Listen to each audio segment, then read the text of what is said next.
All right. Good morning, everyone. My name is Dr. Chelsea. I serve as the program manager for the Region 10 Opioid Abatement Council, referred to as Gateway to the Rockies or GROC.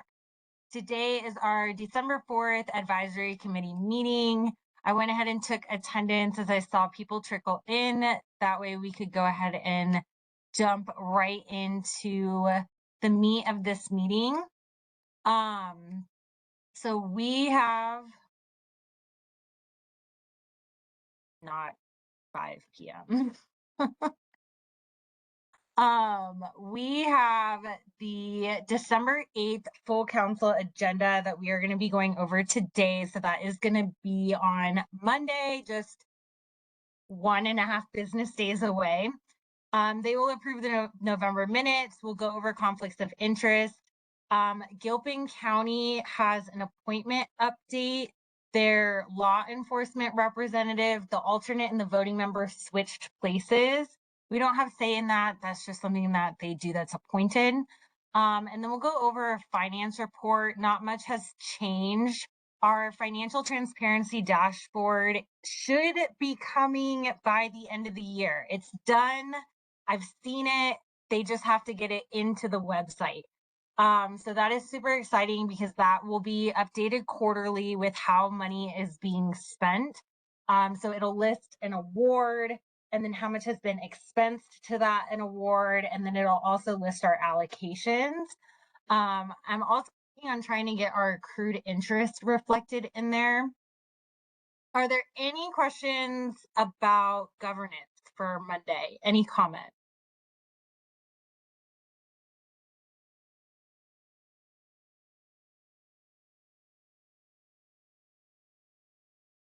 All right. In terms of general updates, contracting, we did have an unexpected transition in our legal team back in October, and the interim legal team was able to get all of our contracts done, and so all of those are out in the hands of grantees with a 12/1 start date. Some of them as long as I receive the contract by December 12th, I don't have to change the start date. So kind of lighting a fire on some people to get those signed and get back to me so I can get legal signature and county manager signature. Tanya, the documents were emailed out to folks, and then it's also in the Google Drive.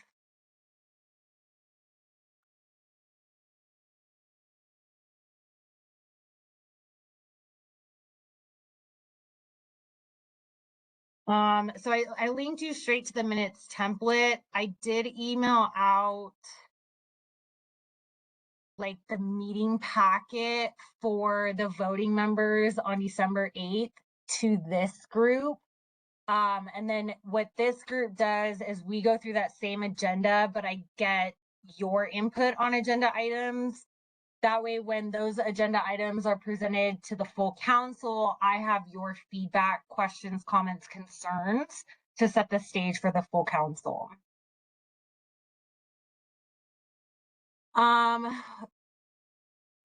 So the next item on the agenda is a letter of acknowledgement. I have delegation to provide letters of acknowledgement. These are not letters of support. They are used to start to track who is applying for funding where. And so the Colorado Consortium for Prescription Drug Abuse Prevention hosts 2 different facilitator groups, rural and metro areas, for the ROAC leaders. So me and all of my counterparts. They are applying for an award to the round of infrastructure share through the state to do a grant writing assistance program. So this is a letter of acknowledgement, just saying like, I'm Region 10. This is what I understand their proposal to be about. We acknowledge that this helps different communities. We respectfully request that the committee review the line item budget, given the size of annual funding requests and its evaluation plan. But we do not hold a formal position on the consideration of the proposal. So just an acknowledgement. Tanya. Thanks, Dr. Chelsea. I just wanted to say I have actually been a recipient before of this grant writing assistance as when we were a lot smaller. And I love that Region 10 and others are doing these letters of acknowledgement. And in my opinion, this is an awesome use of those funds. Yeah, it said they specifically asked, that kind of like leads us into the letter of support. So the consortium specifically asked for a letter of acknowledgement, not a letter of support. I'm not sure what their decision was behind that. Region 1 asked specifically for a letter of support because they are doing a joint application for legal support. It's right here. Legal support and data capacity building for the rural ROACs. Region 10 would not benefit from this proposal whatsoever, but in speaking with the Region 1, my counterpart of Region 1, we felt that me providing a letter of support would weigh more in their application than simply a letter of acknowledgement. Region 10 has a really strong legal team. We also have really strong data capacity with my academic and professional background, the amount of money that we have so that we have the Omni team. That is not, that is completely a privilege that a lot of the other ROACs don't have. They often wait for contracting until I have a contract that I can send them for their legal team to use template because they just don't have the time or the human capacity. So letters of support do have to be approved by the full council. This is kind of on hold right now because it was originally Region 1 was going to be the leader of it and they were waiting to gauge interest. They have not had a lot of interest. I don't think that's for lack of need or want. I think it has to do more with timing. So all of the program facilitators are like, yes, I absolutely want and need this, but they have to go back to their council and their council has to vote on it. And some councils want to see memorandums of understanding written before they apply for award. So there's just some logistics and timing. I'm hoping that I could get a blanket approval from the council for this letter of support. So if it's not right now, they might tell me what the regions are January 12th. And the deadline is January 18th for this award. So if I kind of have this like pre-designated approval to do this letter of support for this purpose, that would really help with logistics and timing. I'll go ahead and open the floor for questions and feedback.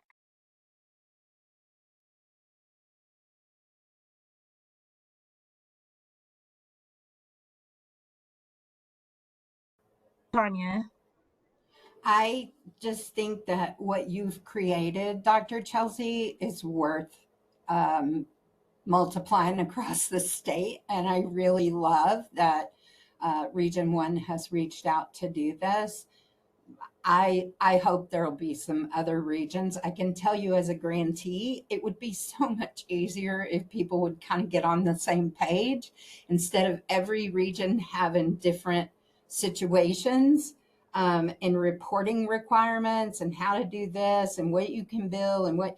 So it's insane and we're really appreciative, but I just think this is a great ask for support from you and from our council. Thank you.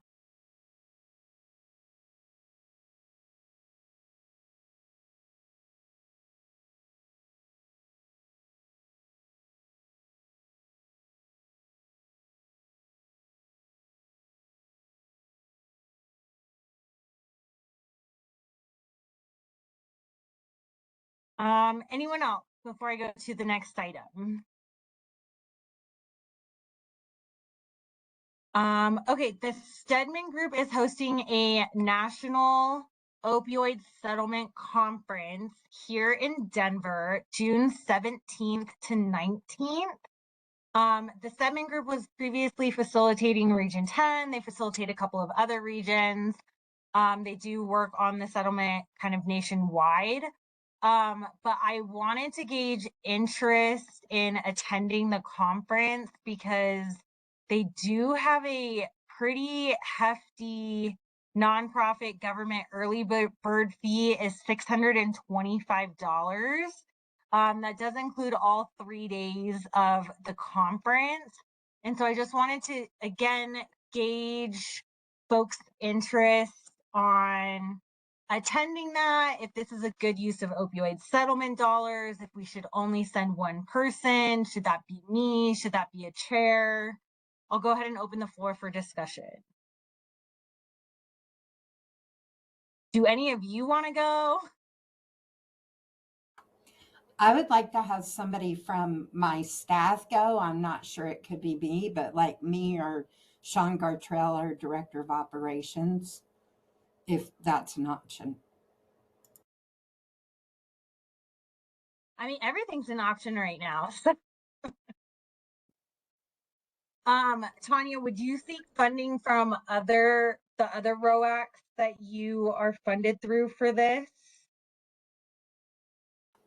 You know, Dr. Chelsea, I haven't even thought about that. I think I think that certainly is an option, or I don't know. I would really defer back to you. Um, would that be a great idea for maybe grantees or people who request? Yeah, I see your message too, Amber. Like, could we, to get that money, could we ask the other ROACs, could they all pitch in or something? I think that would be amazing. And then the burden's not just on one ROAC.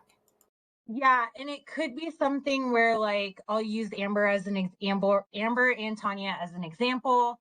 You're both funded with the Denver ROAC and the GROC ROAC. Maybe the Denver ROAC pays for Amber and then Region 10 pays for Tanya. So it would be helpful to have a list of every ROAC. If you are interested in going, sending me an email of every ROAC that you have funding with or have a relationship with, and then I can coordinate with my counterparts over there on who's going to pay for who or what type of matching type of thing we can do. Because I want to make sure that everyone can go who can go. And it might be something where, like, the Denver ROAC doesn't have any money allocated to send you, but then at least I did my diligence of asking, hey, can you split this?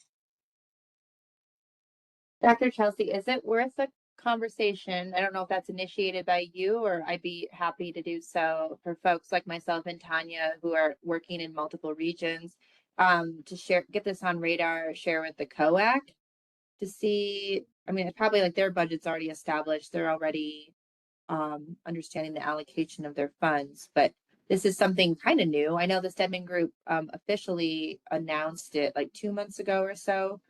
It's been in the works and planned for a while. Yeah, just my question, I guess, is like, is that something maybe I should reach out to the COAC about, just to get a sense of how they would want to handle this? Well, this conference isn't associated with the COAC. Right. But just the fact that it's happening and that there are folks who are in situations working with multiple RORACs, that it doesn't feel fair or right to use, maybe entirely to use RORAC funding for this national conference. We could do an infrastructure award. We could do an infrastructure application. The only problem is that wouldn't come soon enough. Like, that isn't awarded until June and you can't do retroactive funding. So those awards wouldn't be announced in time. I think they would probably say the same thing that I'm saying right now, is let the program managers kind of figure out how they want to spend their money to do that. Yeah, it's unfortunate the timing wouldn't work for an infrastructure award, and I don't think they have funds to support people.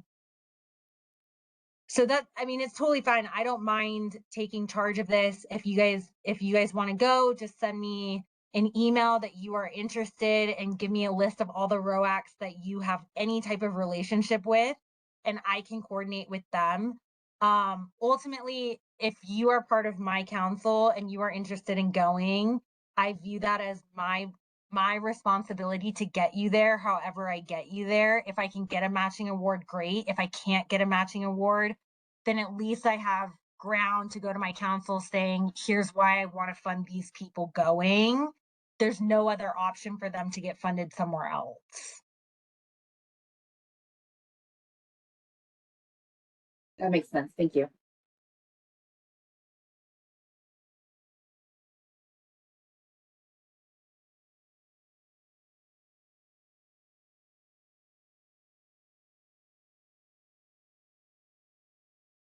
Any other interest besides Amber and Tanya in attending this conference? Or any opinion on the number of people the GROC should send? How much money we have to allocate to this? I think the beauty of it is it's local, so it truly is just the registration and there's not other costs affiliated. So I would support the council deciding who else it's important for them to be there, because we don't have lodging and all the other expense, travel and all that.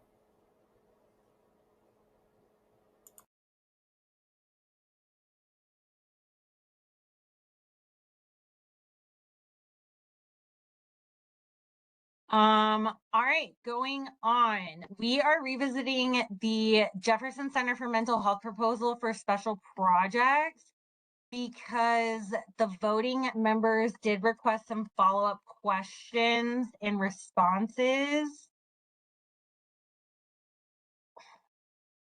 Let me drop that in the chat. So we do have, as a reminder, Andrea Turk is a member of the advisory committee. She is also part of JCMH. There's no conflict of interest because this group does not have any voting authority. They just have opinions. So as long as we declare that conflict, it's fine. We also have Talia Rodriguez here from JCMH to answer questions. So in this document, I'll just give a brief overview and then we'll open the floor for questions. There is a context and overview section which summarizes the previous conversation from November 10th, some concerns that were raised. The initial request was for $1.5 million. Jefferson County Commissioner Dahl Kemper asked for confirmation of available GROC funds and clarifying the balance of unobligated dollars. Then she made a recommendation to increase their proposal by $1 million, bringing the total to $2.5 million to really strengthen the capital campaign and expedite renovations, citing its one-of-a-kind impact and readiness for 2026 fundraising efforts. Regional coverage, Gilpin Commissioner Hollingsworth emphasized that Soteria Landing would serve beyond the GROC region, similar to other funded programs, and express support for increasing funding. Dr. Story did question the rationale for treating this as timely or an urgent project. Since the project was not close to breaking down, why not wait for the next standard funding cycle? She requested specifics on the capital campaign's progress, feasibility studies, and pending grants. She also expressed concern that funding might go towards interiors or capital costs for a building that doesn't open for another 10 years. So I did include a review of the traditional RFA versus the special interest project in terms of purpose, use cases, initiation, application, what the review process is, the evaluation criteria, the approval authority, the transparency, the rigor. And this I do want to point out is that special interest projects is actually more rigorous than the standard RFA because every voting member reviews, it comments and evaluates and has the ability to ask follow-up questions.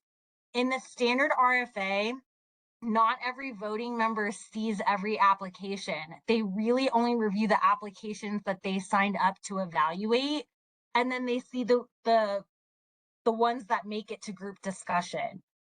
So this is definitely more competitive. I also am not convinced at this time that capital projects are best suited for the traditional RFA mechanism because capital projects require significantly more scrutiny, flexibility. There is not a standard set of questions or evaluation metrics that we can apply to every capital project. So that's also something I'm not entirely convinced that capital should go through RFA. I think capital should have its own process that is a lot more flexible and unique, like the special interest projects. In terms of application review, I kind of just went over that. Capital campaign and financial details. Dr. Story did request a breakdown of funds raised to date, and then she did want to see a $1.5 million budget and a $2.5 million budget. There were some questions from Michael Miller on facility operations and care model, whether the withdrawal management program would replace or augment existing detox services, why they would maintain ASAM level 3.2 instead of pursuing higher levels of care. JCMH responded the plan was to relocate and expand existing detox and crisis services under one roof. Higher level withdrawal management would require significant financial and operational analysis, though the facility design does allow for future expansion.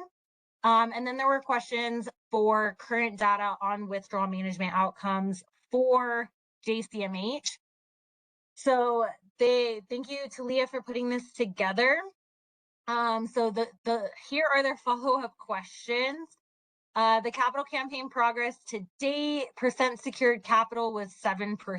So they have $705,000 secured to date. Then there is a list of like building purchases, capital campaign goal, property sales, loans and financing, new park tax credits, amount, timeline to complete. That would lead up to the $43 million total.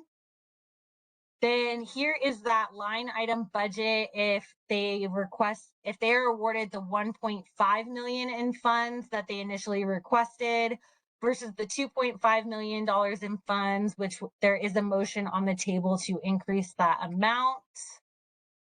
I won't go over this specifically, but you can see it. In terms of timeliness, rationale, why not wait for the next RFA cycle? We also don't know when that's going to be. I do have that on hold until we have infrastructure in place to manage our grants. Money alone will not fix the opioid crisis, but having infrastructure to make sure that grantees are doing what they say they're going to do and that they are supported by the council to do that will help us achieve a reduction in opioid use deaths. So we don't know when the next RFA is going to be. Active engagement from the community foundational donors accelerates the due diligence process for banks and development teams, allowing for streamlined planning and expedited approvals when planning commences in Q1 2026. So a lot of it does have to do with timing for new market tax credit. Tanya did ask a question in the chat. I'll defer to Andrea or to Leah to answer that. What is the opening date expectation for this new facility? So we don't have an opening date. I mean, it really is dependent on us getting the funding, this being one option for us to then get the building is secured. So we have the building. It's just now we're needing to get the capital gains and the finances behind actually being able to then move forward with the architectural pieces of that, which is all completed. We've met with the architect. We have the design. We have the design of the building. We have the structure. We have the programming, the operations. It's just a matter of seeking the funding to then be able to move forward with the actual breaking ground of the building. Talia, would you want to add anything else? Yeah, first of all, I just want to say thank you so much for having me in this space and just having to chat about Soteria Landing, which you probably have been hearing about this for a couple of months at this point. But I just wanted to add to it that, under our team, the philanthropy and development team, we're working really diligently to not just secure grant funding, but also make sure that we are expanding all of our options when it comes to funds that we can raise. And our executive team has also been working in completing that feasibility study, right, which we already have our results. And I did share that with Dr. Chelsea in a little brief of what came out of that feasibility study, which allows us to gain greater insights about our capital campaign.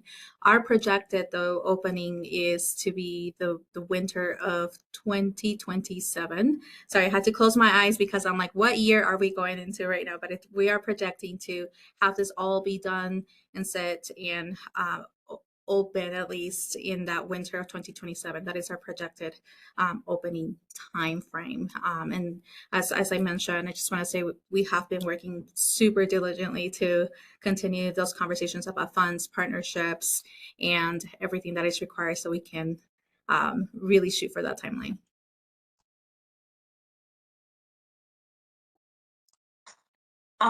Yeah, I'm not gonna read this to you guys anymore.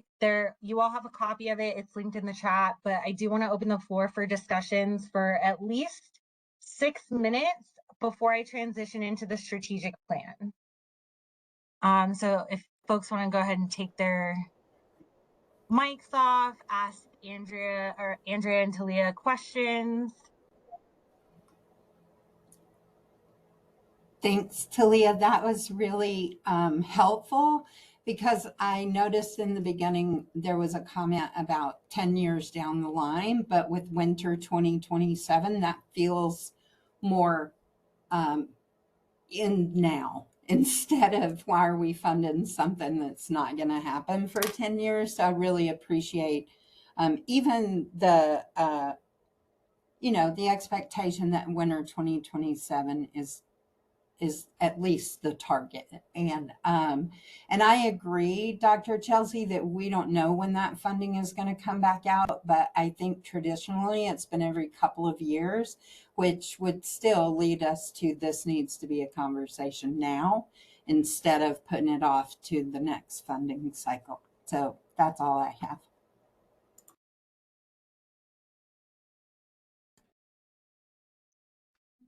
And I just make a quick comment. I know there was concerns about like when would this actually open up, and the more that we work collaboratively together within our partners, our funders, we can make this a reality sooner than later, right? And that is exactly why all of us at Jefferson Center are like, I'm losing sleep in the good way of like just researching opportunities out there, talking to partners and funders who I know they are very passionate about these same topics, right? And I think what excites me the most about Soteria Landing itself is not just that relocation of all of our services under one roof, but the possibilities that this will bring to our community once we have opened, right? There's so much possibilities for expansion or really collaboratively working with our partners to find the needs of our Jeffco, Gilpin, and Clear Creek partners so we can make sure that Soteria Landing does fit the needs of the community. So that's super exciting.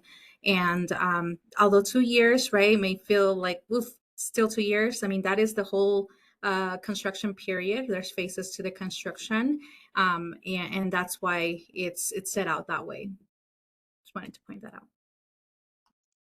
I know we have 2 treatment specialists in the room, Brian and Sean. I'm sorry to put you guys on the spot. You guys can say no comment if you want to pass.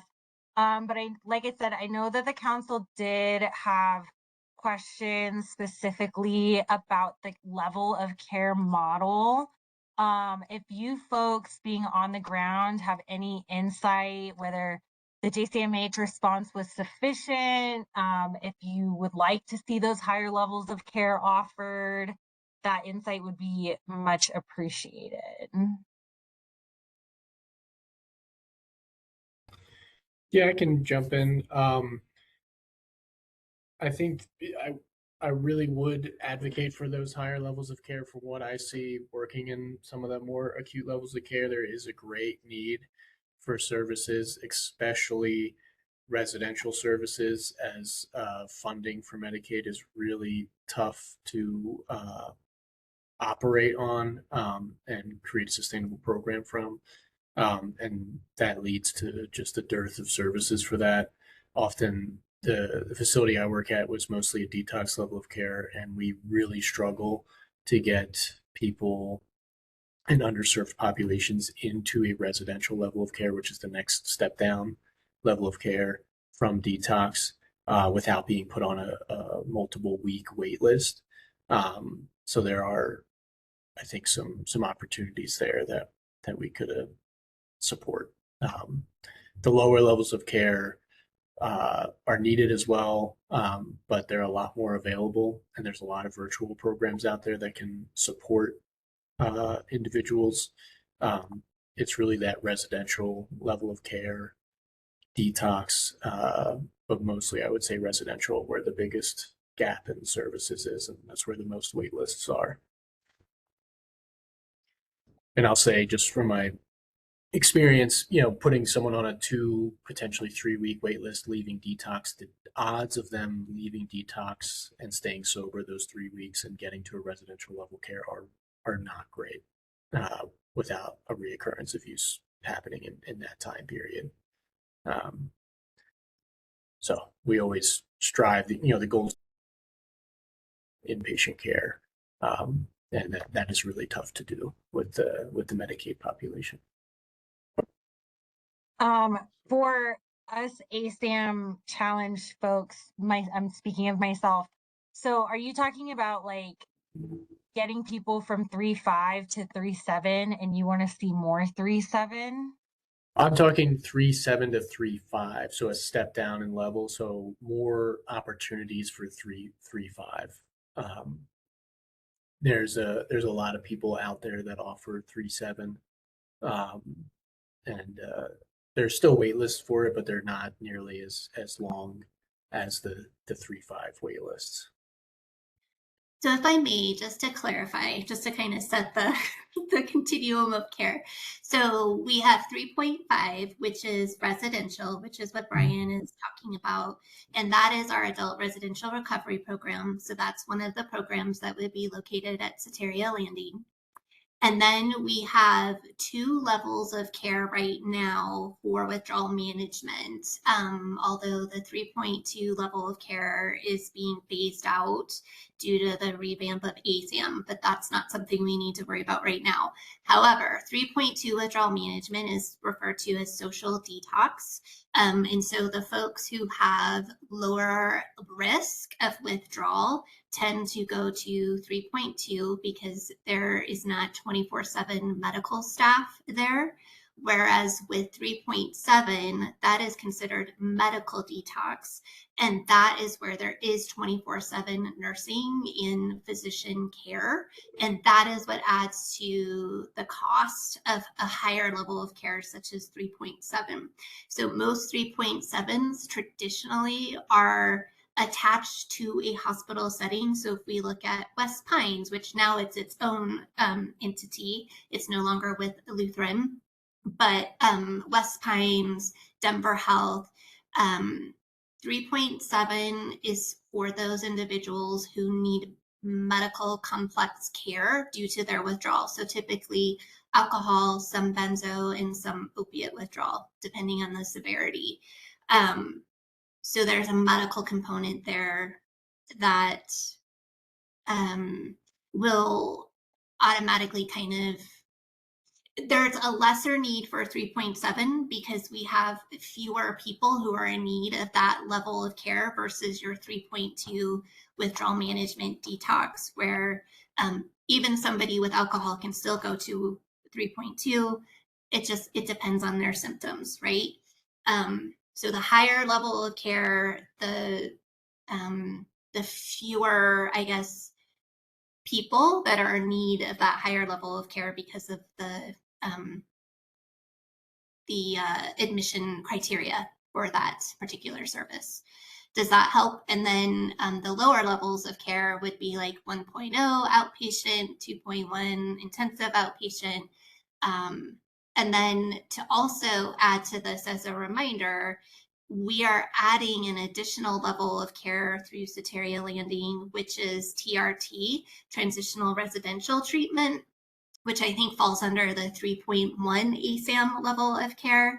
And that is a much needed resource, because the purpose of that level of care is if somebody is stepping down from, let's say, residential 3.5, and they're not quite ready to go into a sober living or back out into the community, they can step down to a less restrictive, it's still a residential setting, but they can like leave for the day, they can look for employment, they're still getting some structured treatment, they're still getting support from staff.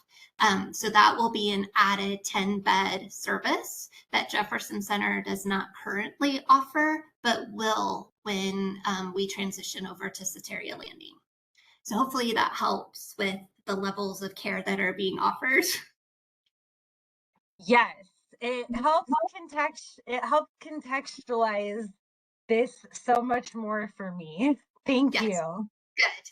Yeah, and then just to add to what Brian was saying in terms of transition. So yes, I mean, ideally, we want people to leave those higher levels of care, like 3.7, 3.2, so that they can easily transition into a 3.5 residential setting without having to go on a wait list. And with us expanding our residential beds from 15 to 30, I mean, that gives us even a greater opportunity to just easily transition those folks from withdrawal management into residential and not lose them in the mix of transitioning.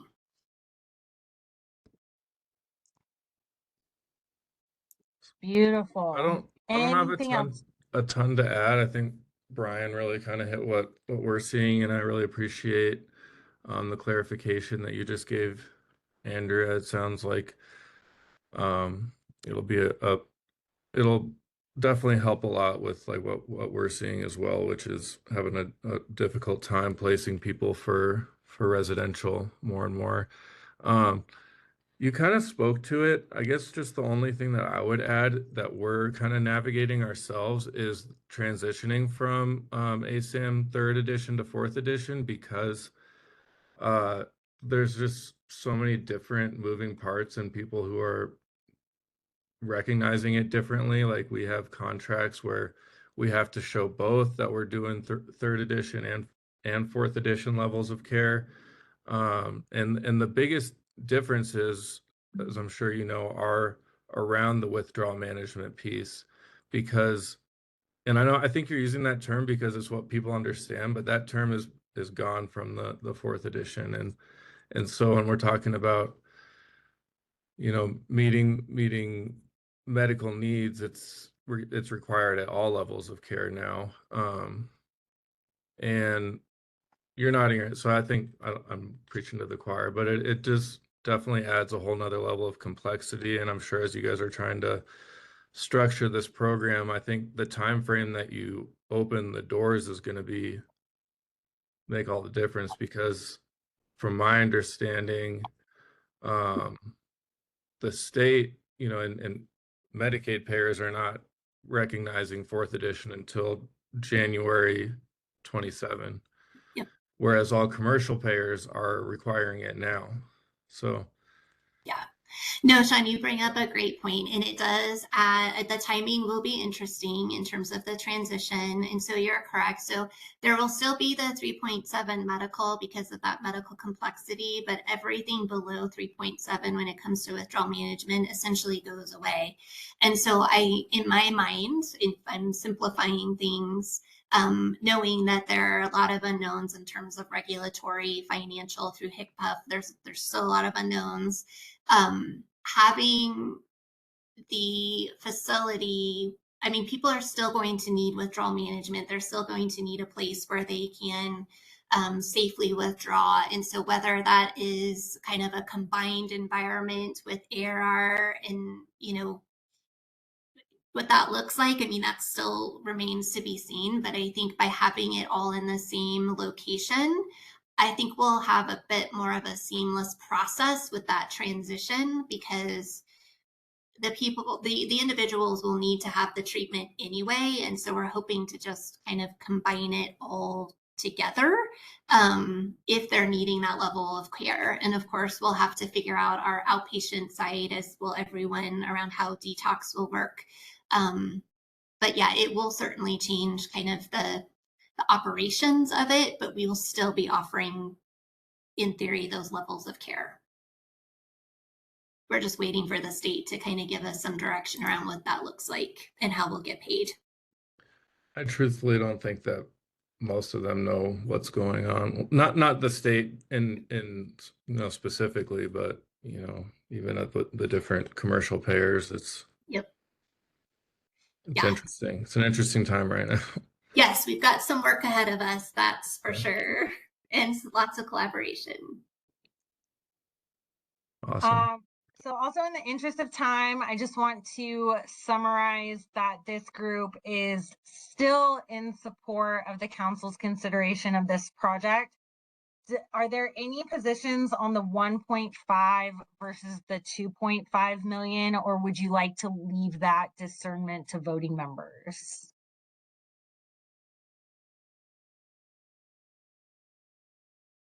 Will you say that last question real fast again, Dr. Chelsea? Yeah, so the first part of that is this group continues to support the council's timely review of this application. Yes or no? That would be the first question.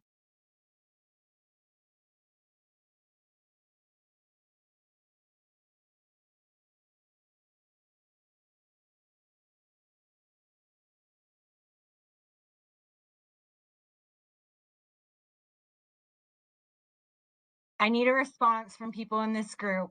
Yeah, I mean, Please. Dr. Chelsea, is that like some, I didn't know if the structure of this group, but there's some that are more considered voting members. I know we're not in the formal council group, but I just didn't feel like I had any authority to say. Yeah, yes. everyone in the group has an opinion. Okay, we have an opinion. Yeah, An opinion, maybe not authority, but opinion. Yeah. So yeah, the I'm first, yeah. yeah, the first question is, do you support the council's timely review of this proposal? Yes or no? I'll say yes. I don't see any issue or conflict. Yes. All right. Yes. Any no's?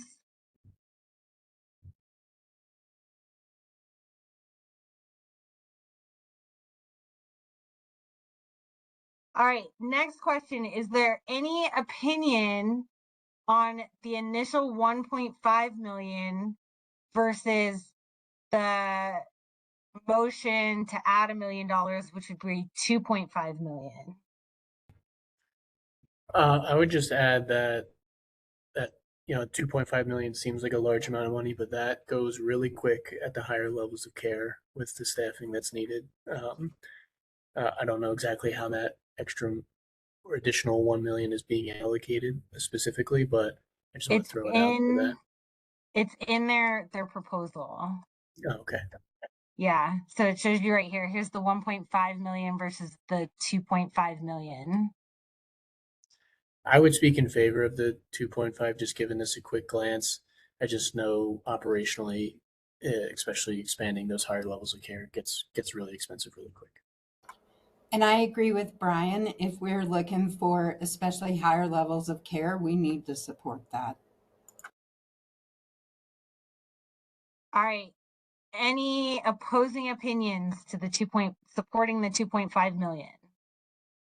Well, I don't have an opposing opinion. I was just curious, Dr. Chelsea, on the timeline to have that spent, or when they're anticipating the full funds to be expended. The council would have to decide if they want to do a lump sum up front, in which case I could have money out the door by February because of the holidays. Yeah, maybe Yeah, the I end can see of things like January. construction, which of course that's part of the infrastructure and the capacity building, but timeline wise, that just gets a little hairy, of course, right? Yeah. Like things go on schedule. So that's where Yeah. my curiosity or thoughts on that is, yes, further consideration of that increased amount, but also definition of timeline of when that is to be spent. That is in the original. There's an evaluation plan in the original proposal. Can I just add something, Dr. Chelsea, just to maybe see if this helps? But a lot of the items that we chose to build this budget for, right, for considering the 1.5 million to 2.5 million is for the different phases of the construction. So with the consideration that we also want to be flexible to what GROC decides in terms of like, when do they want us to spend the money by, whether that's within the first year or within the 2 years of construction. So we ended up choosing items that would, I mean, if we look at the breakdown of the budget, it doesn't entirely fully cover the full expense of those construction pieces, but it definitely chips away in a very good capacity, so we can make sure that we're following the construction timeline in whether it's that first year of the construction period or the second. So not necessarily where it's like where we'll be using that money, just because I wanted to provide that flexibility for GROC to say you have the year or you have the 2 years, and then that way we can work through our budget and making sure that we're making the right expenditures for the construction. Is that helpful? Yeah, super helpful. There would still be like quarterly evaluation reports that would be done, whether they expensed it all in the first year over the 2-year period. So there is still like, there would still be a contract of reporting requirements up through the first year that the facility opens. Yeah, that's great. Do you have an opinion, Amber, on 1 year, 2 years? No opinion. It was just one of those things where it's like, would a term almost be better to be an agreement of 3 years just because of all those unexpected delays? Like, it's just, I don't know. That was my only thinking is it being in a 2-year contract or term agreement feasible and realistic if it's a construction project? That was just, yeah, my thoughtfulness and curiosity.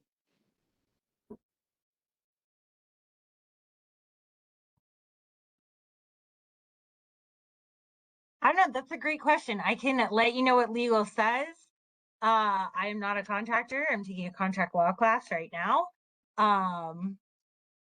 Yeah, that's great consideration. I also don't do capital. I'm learning capital. All right. In the interest of time, last call. Any other comment? Awesome. Thank you. Okay. Now, I called down extra money. No, this is not the one that I want to show you.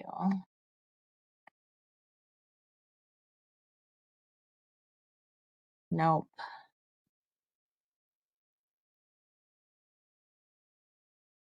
This is the one I want to show you. Okay. Based on previous conversations from the council of calling down available funds so that we can start accruing interest and creating more funds for us, I went ahead and called down all the available money. So this is the updated state finance report that is annotated of different awards, whether the money is obligated, like this right here is partially obligated. So I clarified how much was not obligated.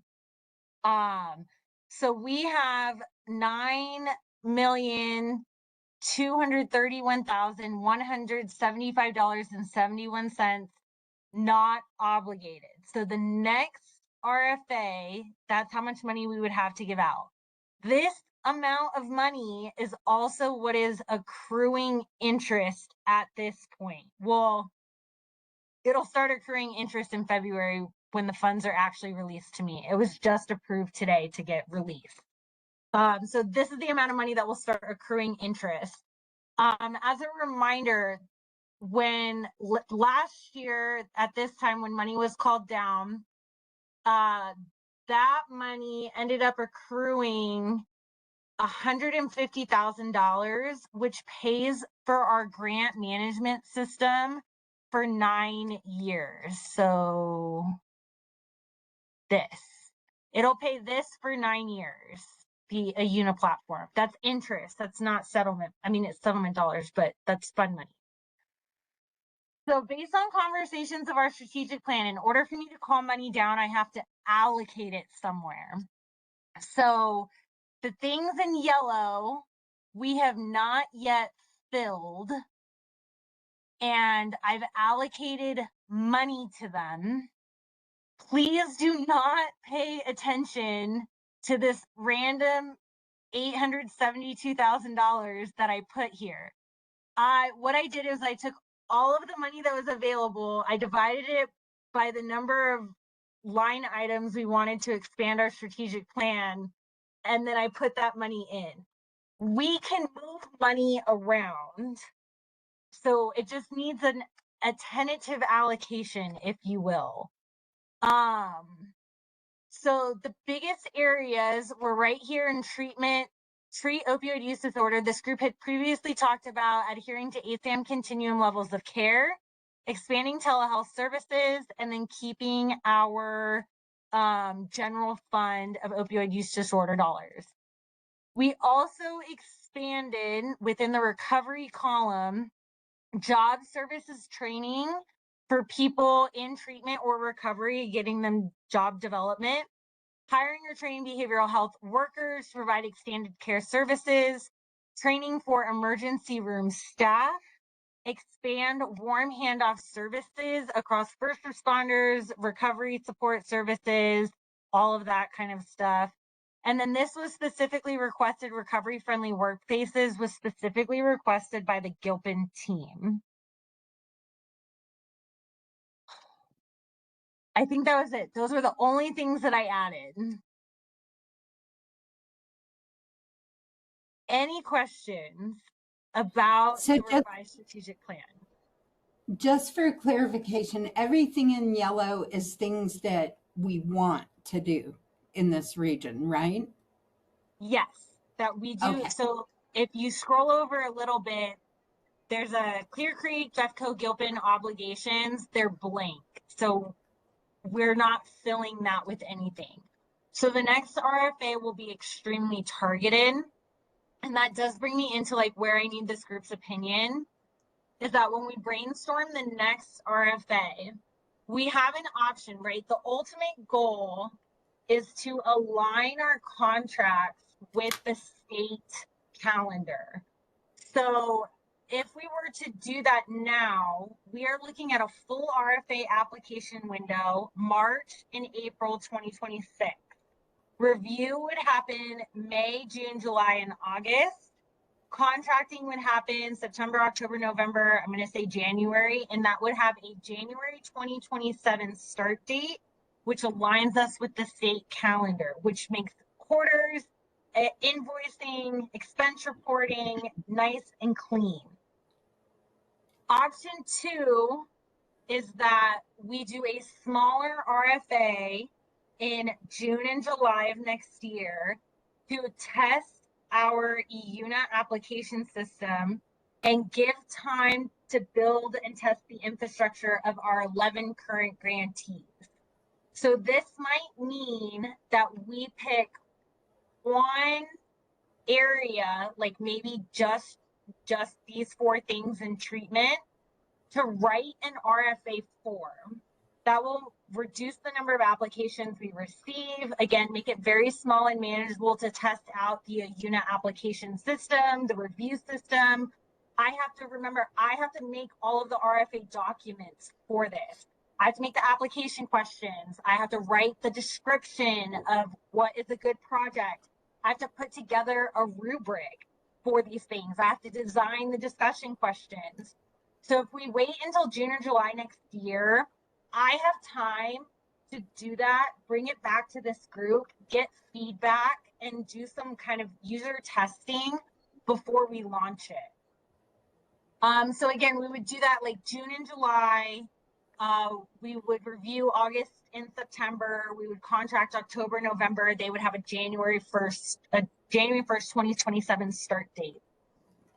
Option 3 is that we just completely wait until 2027 to do a big RFA, February to April, review May to August, contract September to November.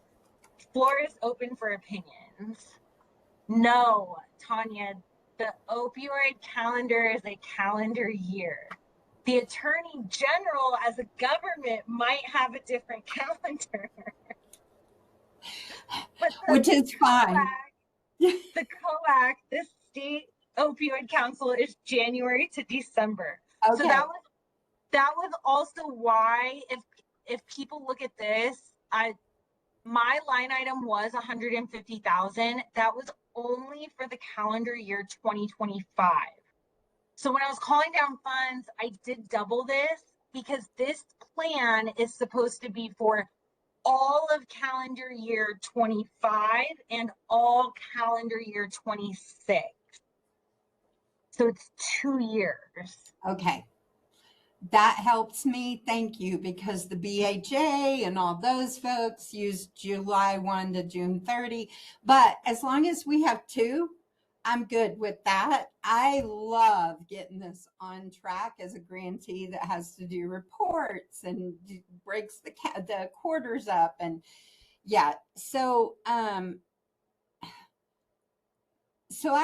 want to support what you just said about how much work this is for you. And I understand that we, as providers, we all are like, no, put the money out. But I also think that everything on this strategic plan in yellow is really important. And I don't want us to rush it into the time so that we don't have time to plan it well and to be well prepared to execute whatever the RFA and the proposals say. So I am in favor of option 3.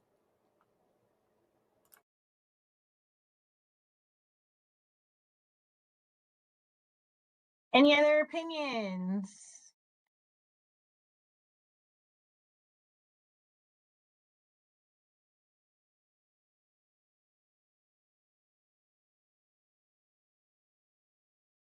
Thank you, Erica.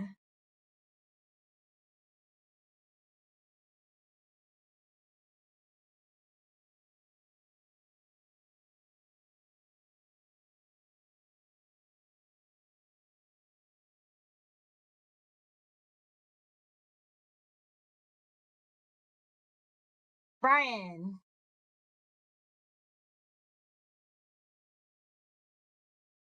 Nope. Oh, you had a hand up. Oh, sorry. I think I left it up from earlier.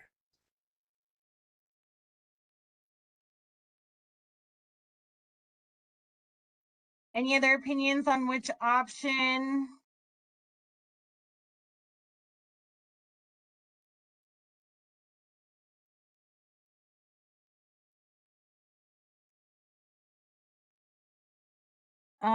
Sharon said she's having trouble with her mic, but she wants to second what Tanya said with the work it will take for you. That said, what's your preference? Yeah, thank you so much for thinking of that. I'm in option 2 or 3 for sure.